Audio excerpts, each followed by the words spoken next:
Chegou lá, a irmã não conseguiu colocar a gravação, nem transmitir. Irmãos, como foi maravilhoso. A gente pode falar abertamente, falar o que Deus mandou falar.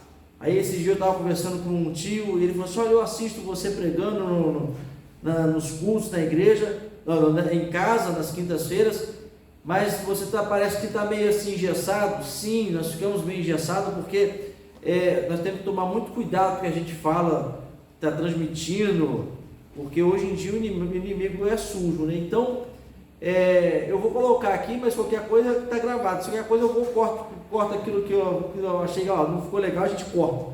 Deus não está transmitindo ao vivo, só gravando. Amém, irmãos? Amém. Abra sua Bíblia comigo, segundo livro de Crônicas, capítulo 32, e é exatamente sobre isso que eu quero falar. Os problemas que nos atingem, quais são as artimanhas do inimigo, segundo o livro de Crônicas, capítulo 32, as artimanhas do inimigo para tentar nos atingir. Eu quero ser bem breve e objetivo nessa palavra, para que você saia daqui fortalecido, porque estamos agora, como o Bruno falou, ele já deu aqui muitos detalhes do que eu precisava falar, então por isso que eu vou ser mais breve e sucinto. Como nós precisamos estar atentos ao que o inimigo está fazendo, tá? Segundo livro de Crônicas, capítulo 32, nós vamos ler o verso 1, aí a gente passa lá para o verso 9 e lê até o verso 15. Então, verso 1, os irmãos encontraram, eu quero que vocês acompanhem comigo, quem puder, vai transmitir aqui também, ótimo. Diz assim: depois dessas coisas e desta fidelidade, Senaqueribe, rei da Assíria, invadiu Judá e sitiou as cidades fortificadas com a intenção de conquistá-las. Entenderam aí? Primeiro verso, vou ler na nova versão transformadora. Depois de Ezequias ter sido tão fiel em todas essas situações, Senaqueribe, rei da Assíria, invadiu Judá, cercou as cidades fortificadas e deu ordem para que seu exército rompesse os muros. Passa lá para o verso 9. Verso 9 em diante, até o verso 15. Depois disso, quando Senaqueribe, rei da Assíria, com todo o seu exército, sitiava Laquis, ele enviou os seus servos a Ezequias, rei de Judá, e a todo o povo de Judá que estava em Jerusalém, dizendo: assim diz Senaqueribe, rei da Assíria, em que vocês confiam? Vocês que estão aí em Jerusalém, que está sitiada, por acaso não é Ezequias quem está incitando vocês para que morram de fome e de sede, dizendo: o Senhor nosso Deus nos livrará das mãos do rei da Assíria? Não é Ezequias o mesmo que removeu os lugares altos e os altares do Senhor, dizendo a Judá e a Jerusalém: diante de um só altar vocês devem se prostrar, e apenas sobre ele devem queimar incenso? Vocês não sabem o que eu e os meus pais fizeram com todos os povos das outras terras? Será que os deuses das nações daquelas terras puderam de alguma forma livrar os seus pais das minhas mãos? De todos os deuses daquelas nações que os meus pais destruíram, qual deles foi capaz de livrar o seu povo das minhas mãos?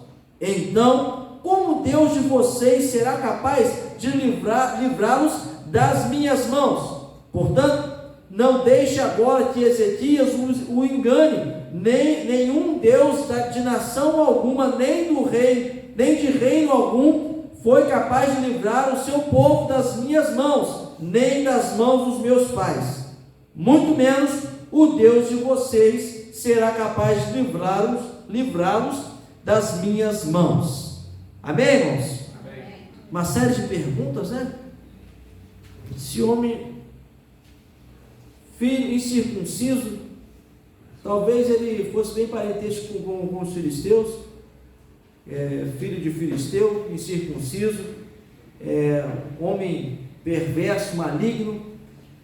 E o interessante disso aqui, irmãos, no verso 1 nós lemos que depois dessas coisas e da sua fidelidade de Ezequias, preste atenção, Se você pega do capítulo 29 de 2 Crônicas até neste momento, você vai ver que Ezequias, rei de Judá, ele começa a consertar os altares, ele retorna com o povo a adoração ao único Deus, Deus vivo e verdadeiro, ele restaura o entendimento das pessoas, ele traz novamente as pessoas para adorar ao Deus vivo, ao Deus verdadeiro, ao Deus que é o único Deus soberano. Ele tira todos os postes de ídolos, aqueles postes de ídolos para a rainha Zera, ao culto a Baal, ao culto ao Deus Sol e a qualquer outros deuses. Ele acaba com tudo isso e ele restaura a sorte do povo, quando ele volta ao povo para adorar somente a Deus. Olha que coisa maravilhosa.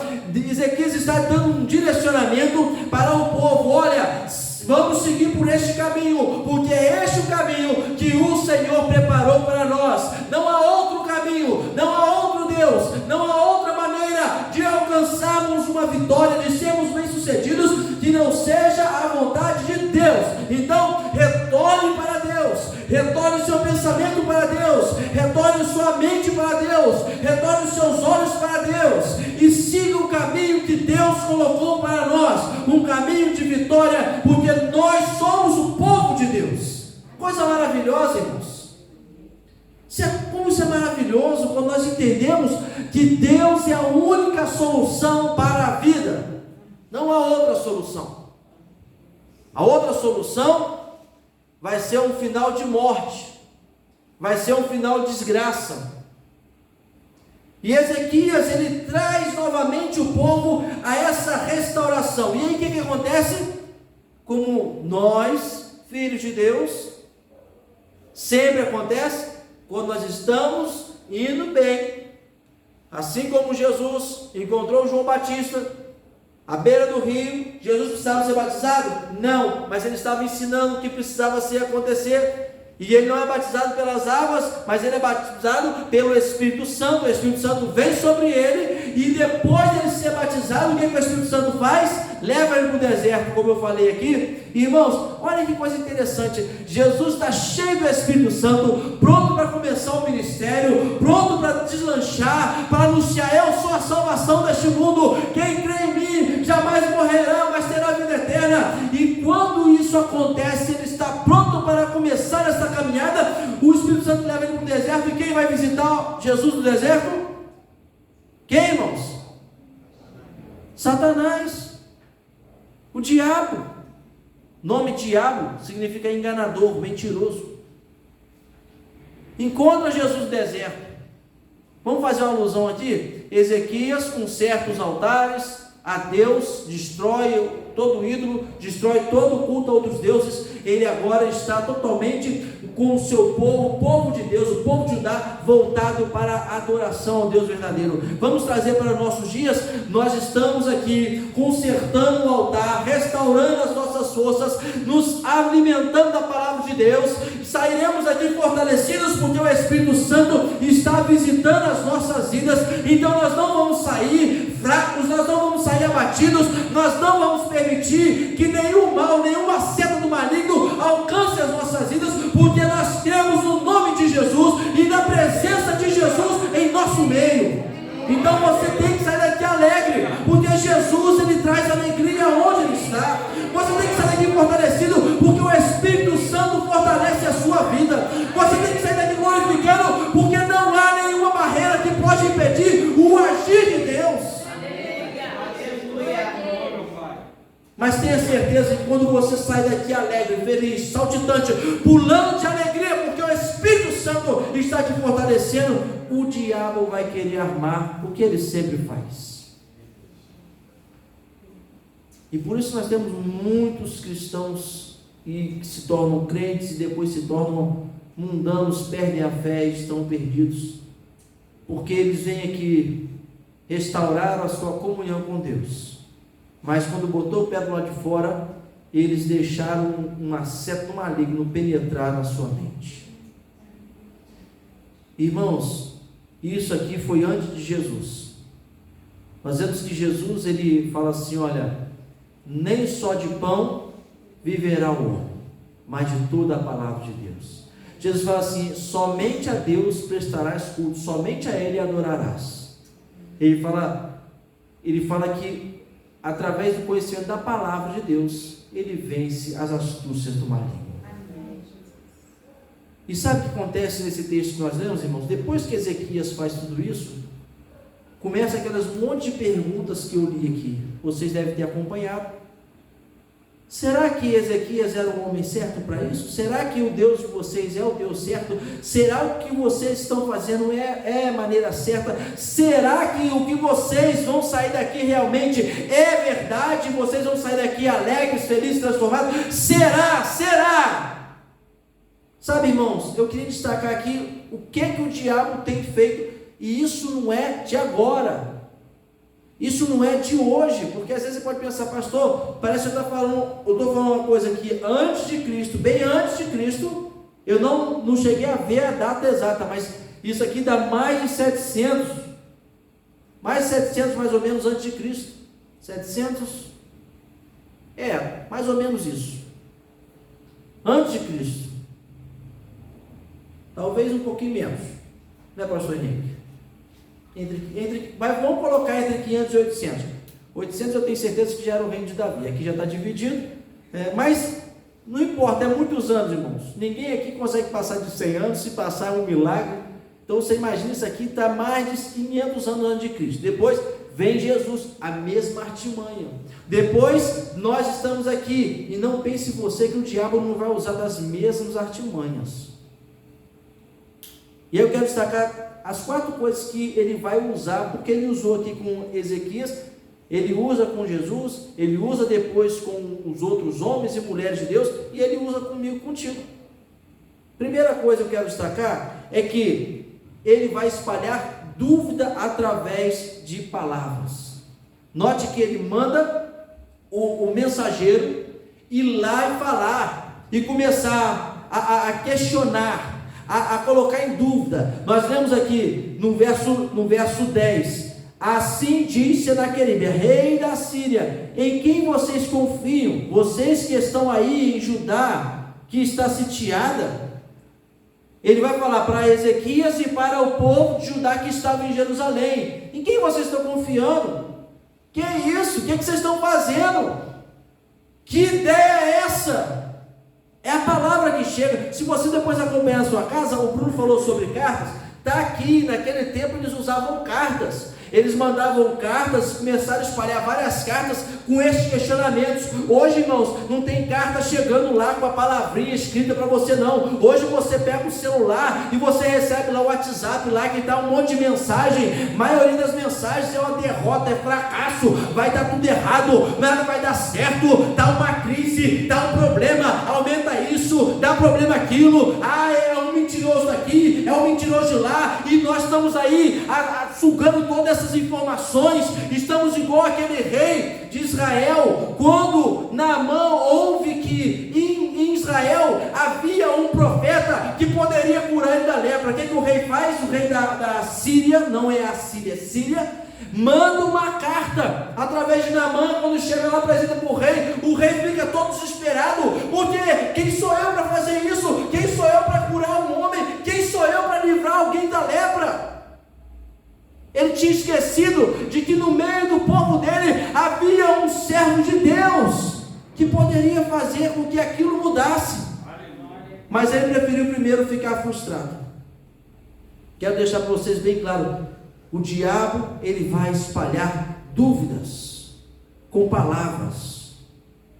Tome cuidado com o que você está ouvindo. Tome cuidado com o que você está alimentando a sua mente, alimentando os seus pensamentos. Tome cuidado com as notícias que você está ouvindo. Eu ouvi falar, alguém comentou. Que alguém comentou? Nós estamos aí estão pegando esse negócio de fake news. Para poder falar que é fake news, tem gente comentando, fazendo mais mentira para poder pegar que aquilo é mentira. Tem cabimento uma coisa dessa? Mas nós estamos vivendo uma época assim, e não só hoje. Nós lemos aqui um monte de questionamento: será? Será mesmo? Será?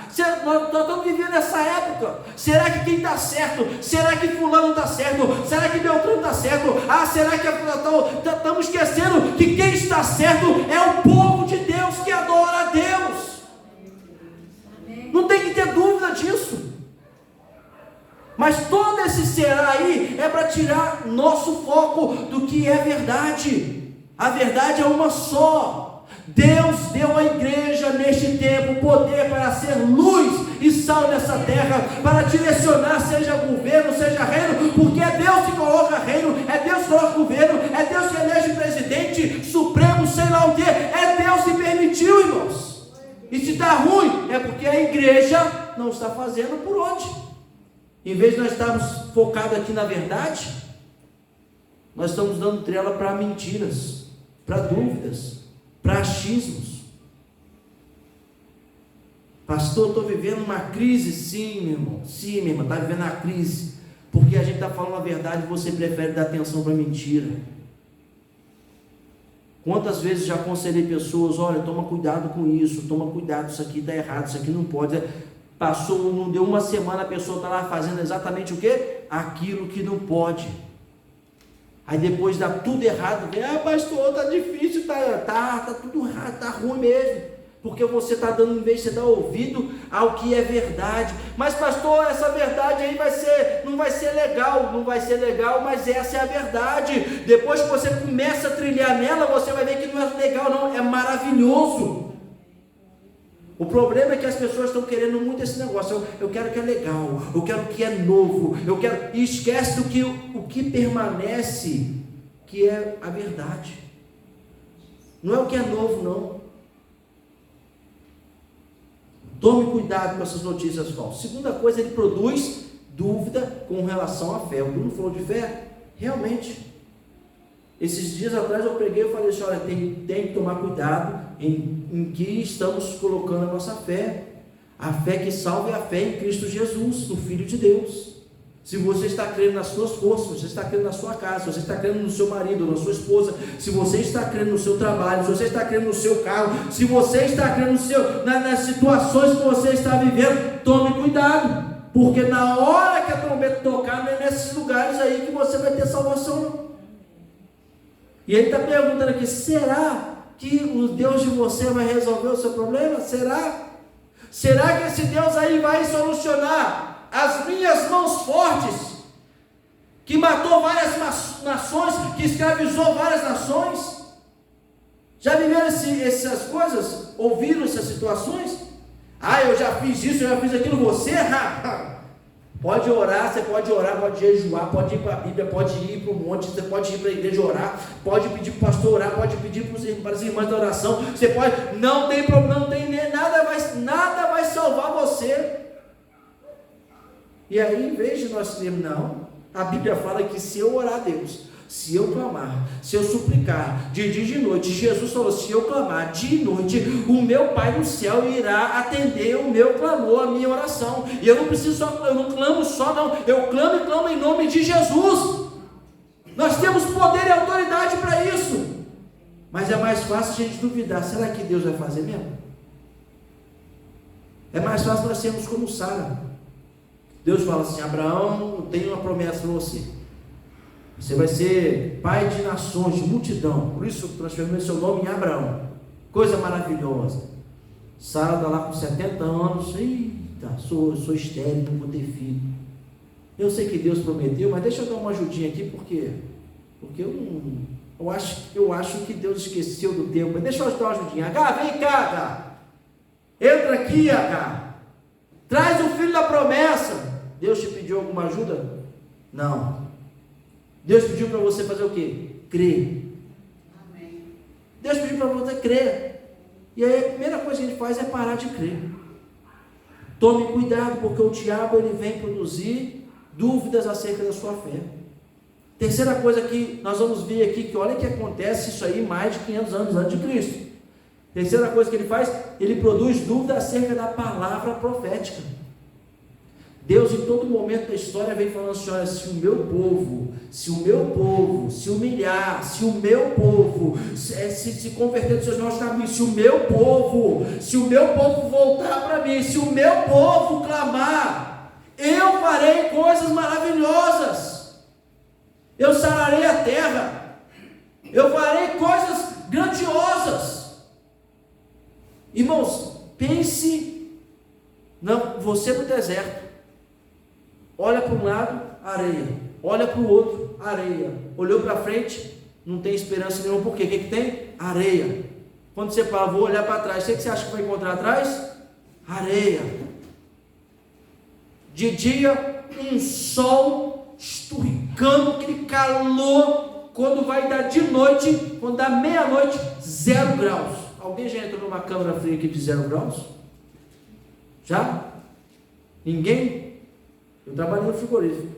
Tinha 2 câmaras, a câmara de 0 grau, para manter a carne resfriada, e a câmara do lado era de menos 15 graus, para manter as carnes congeladas. Irmãos, quando eu tinha que entrar, poder ver qualquer coisa dentro daquela câmara de 0 graus, era ruim. De menos 15 graus era terrível. Agora você imagine que no momento do calor do dia, 45, 50 graus. Quando dava meia-noite, 0 graus. Qual a sua expectativa de vida? Nenhuma. Deus fala assim, vai para o deserto que eu vou cuidar de vocês. Durante o dia, uma coluna de nuvem, guardando, protegendo vocês, uma sombra do Onipotente. A sombra do Onipotente me guardará. O Salmo 91. De noite, a labareda de fogo colocando aquele calor, você dormia debaixo daquela chama de fogo que estava ali esquentando, te protegendo. Acordava de manhã, você podia começar a colher, porque o maná que descia dos céus, você juntava e você tinha o pão ali, o alimento. Ah, mas e minha sandália, como é que ficou? Não se gastou. Minha roupa, não, a roupa está novinha, porque Deus está cuidando de você. Mas Senhor, estou no deserto, fica calma aí, eu estou cuidando. Daqui uns dias você chega na terra que eu prometi. Essa é a palavra profética. Mas o diabo, ele quer arrancar isso de nós, irmãos. Ele vai falar o quê? Não vai dar certo. Ih, o pastor pregou lá, não, aquilo lá foi só entusiasmo. Está um caos instaurado.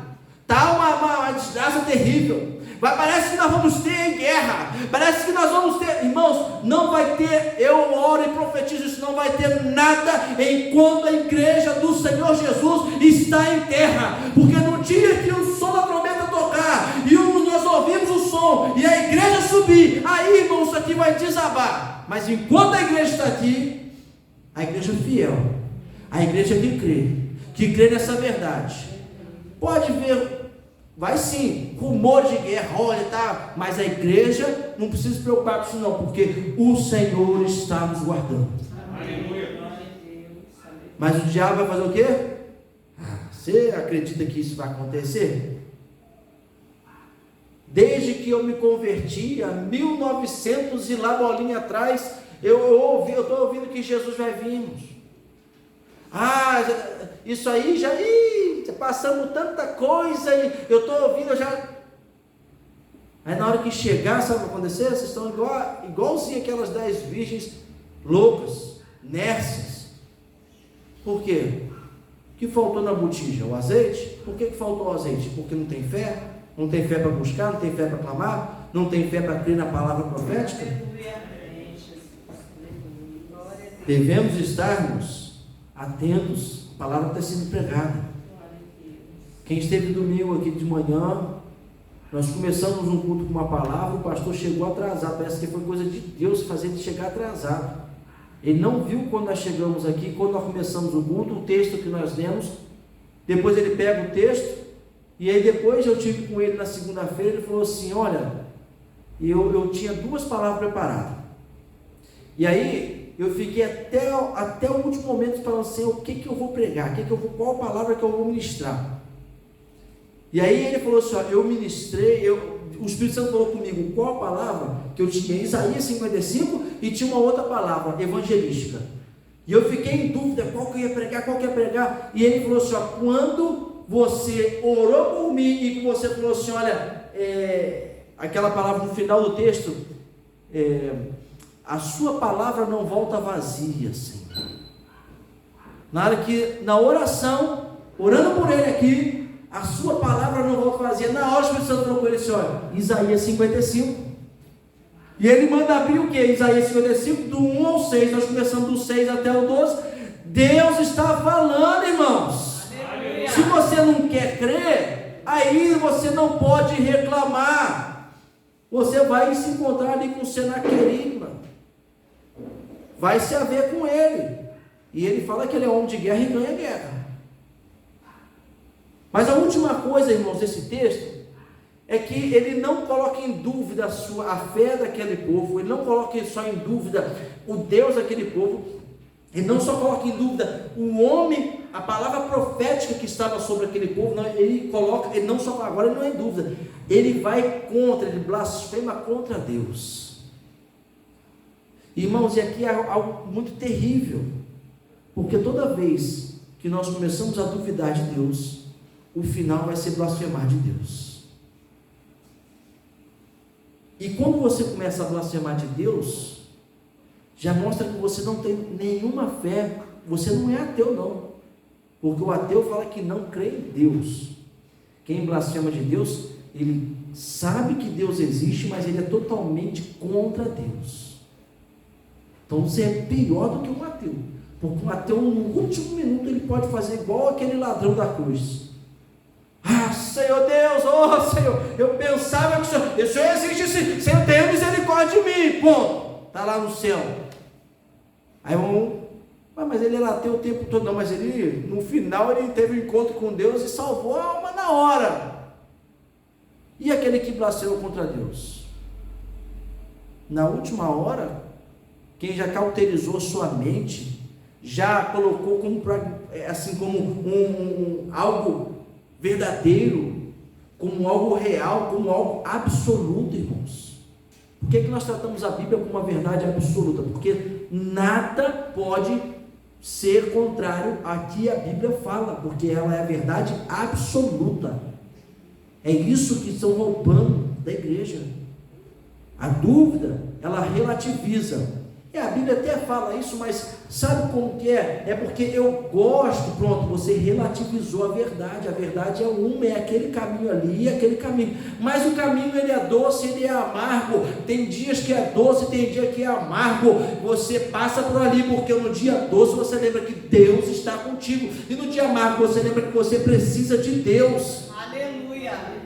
E você continua naquela verdade. Agora, no dia que você está caminhando, aqui está doce, que maravilha, quando começou, não, é porque é o seguinte, não tem esse amargo aqui, porque eu acho, quando você colocou em dúvida as coisas de Deus, você tirou o que é absoluto e relativizou, e é exatamente isso que a blasfêmia contra Deus vai fazer. Ela vai fazer cada um que vai contra Deus, ele ser contrário a Deus, ele não aceita mais a Deus, ele não aceita o caminho de Deus, ele não aceita a verdade de Deus, ele vai contra as coisas de Deus. E quando, irmãos, a pessoa se levanta contra as coisas de Deus, o final dela, você pode ler depois na sua casa, o que acontece a partir do verso 20, a destruição do exército da Assíria. Quem vai contra Deus, irmãos? É o tempo que nós estamos vivendo. Quantas pessoas estão se levantando contra Deus? Eram até crentes, mas permitiram as dúvidas entrarem. Será que aquele pastor falava era verdade mesmo? Será que Deus fazia as coisas mesmo? Está tudo nítido, latente nos olhos dele. Ele viu, viveu milagres. Mas eu já falei isso, milagre não salva.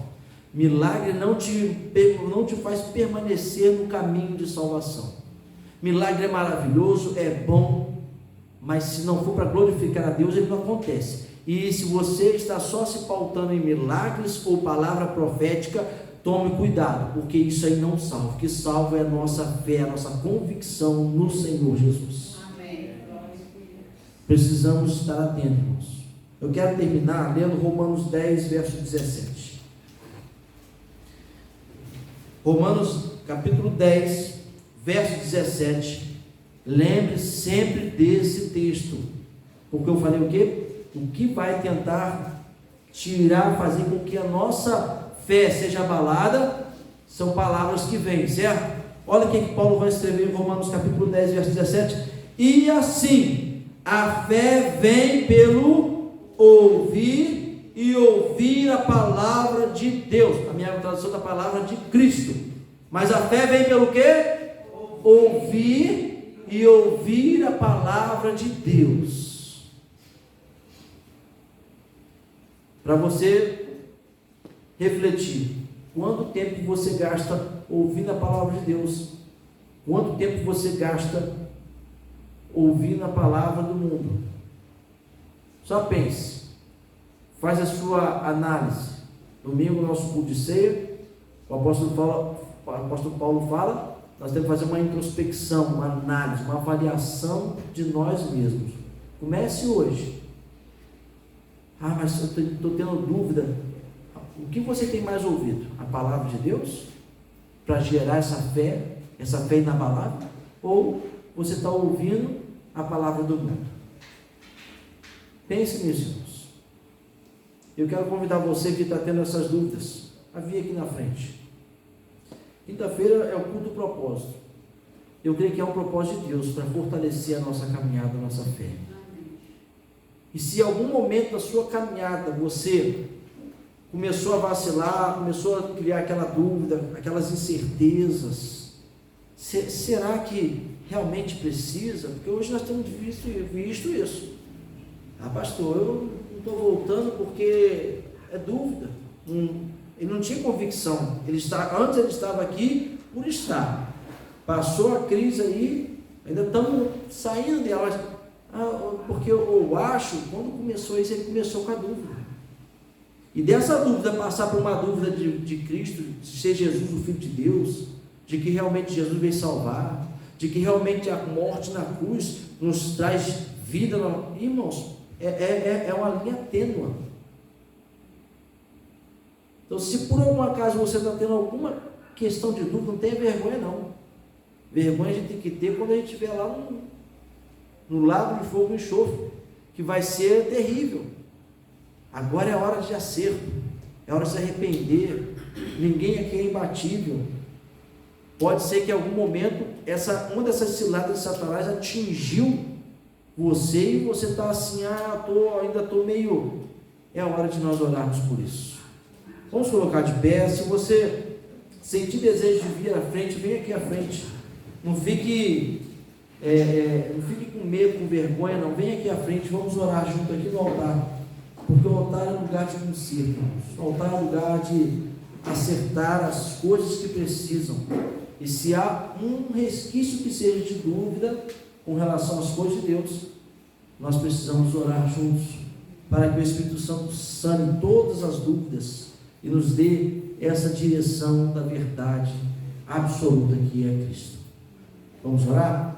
Senhor, nós nos colocamos diante de Ti nesta hora e cremos, ó Pai, no Teu cuidado. Cremos, ó Pai, como nós falamos aqui, cremos que o Senhor está com as Suas mãos de poder, que nós estamos descansando na sombra do Onipotente. Não é a sombra deste mundo, não é a sombra que, Senhor, as trevas começam a fazer quando vai ocupando um lugar de luz. Não, nós estamos descansando na sombra do Onipotente, aonde há a luz é verdadeira, aonde há o brilho da Sua glória. Meu Deus, e podemos contemplar assim que o Senhor está cuidando de nós em cada passo, em cada decisão, em cada detalhe. Senhor, Tu estás cuidando de nós. E nesta hora, Pai, se há qualquer sombra de dúvida, se há qualquer situação, ó Pai, que tem se levantado para tentar nos fazer paralisar, para tentar nos trazer medo, para tentar nos trazer frustração, nesta hora nós clamamos a Ti, que em nome de Jesus saia das nossas vidas, saia de perto dos nossos ouvidos, que em nós, ó Pai, possa ser produzido a fé através dessa Tua palavra, que é viva, que é eficaz, que é mais, Senhor, ó Pai, penetrante do que espada de dois gumes. Senhor, que haja essa divisão e que haja, Senhor, a fé Senhor, nós queremos ver coisas grandes acontecendo.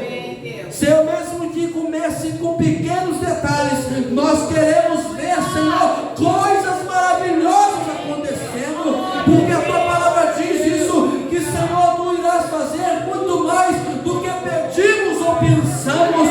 Senhor, nossos pensamentos são muito aquém do que o Senhor tem para nós. Senhor, os nossos pedidos são muito frustrantes diante da grandeza do Senhor, aquilo que o Senhor tem para nós. Então, Senhor, não deixe-nos andar cegos, não deixe-nos andar sem fé, não deixe-nos andar, Senhor, ó Pai, sem confiar em Ti. Porque a Tua palavra diz, ó Deus, que o meu justo viverá pela fé. Então nos ensine, ó Pai, a ter essa fé, uma fé firme, uma fé na verdade absoluta, uma fé que caminha, Senhor, em Ti, e que através de Ti, Senhor, possamos, Senhor, refletir o Teu querer, a Tua glória, o Teu poder para este mundo que está em trevas, que está perdido, que está frustrado com as palavras que são ditas, que nós possamos ser a palavra da verdade, que alcance vidas para Ti, Senhor. É o que nós oramos, profetizamos e cremos que o Senhor há de manifestar o Teu poder. E assim fazemos em nome de Jesus. Amém e amém. Glória a Deus. Pastor Henrique, momento do ofertório.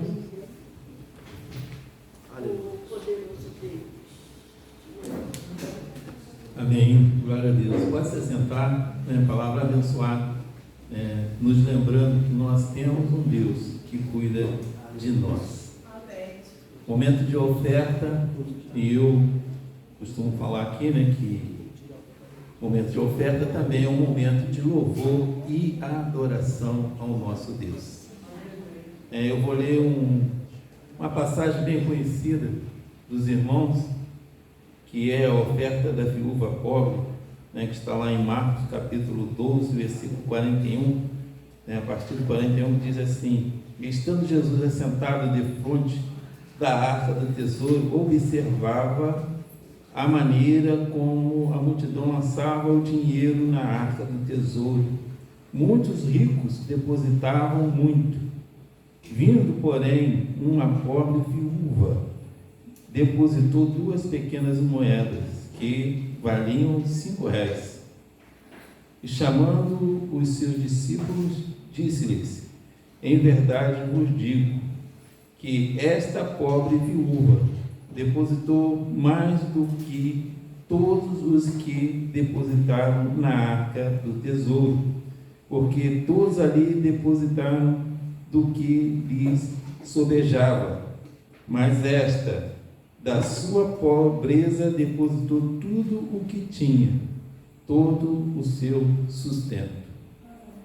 Todos conhecem essa passagem, e o que nós podemos observar é que Jesus, ele vê tudo, ele observa tudo, e viu como cada pessoa estava ali ofertando. Ele via o coração das pessoas, a maneira que as pessoas estavam ofertando, que eles estavam depositando ali grande quantia, era porque estava sobrando, estava sobejando.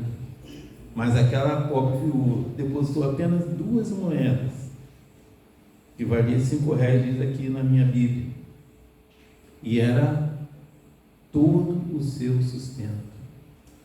Ele viu o coração daquela viúva, e viu também o coração de cada pessoa que estava depositando as suas ofertas ali. Nós temos que ofertar com o coração, ofertar com alegria, não para dizer para os irmãos: eu estou ofertando, eu estou dizimando, mas sim em agradecimento ao Senhor por tudo aquilo que Ele tem nos dado. Amém? Porque Deus, Ele tem suprido todas as nossas necessidades, Ele tem dado tudo aquilo que nós precisamos. Por isso nós devemos retribuir Um momento onde nós podemos ser fiel ao nosso Deus é no dízimo e nas ofertas. Amém? Vou pedir alguém para que esteja orando. A diaconisa não está aqui. Ah, tá. A diaconisa Ana Paula esteja orando pelas ofertas. Querido Deus, maravilhoso Pai, graças te dou, Senhor Jesus, Paizinho querido, pela tua presença em nosso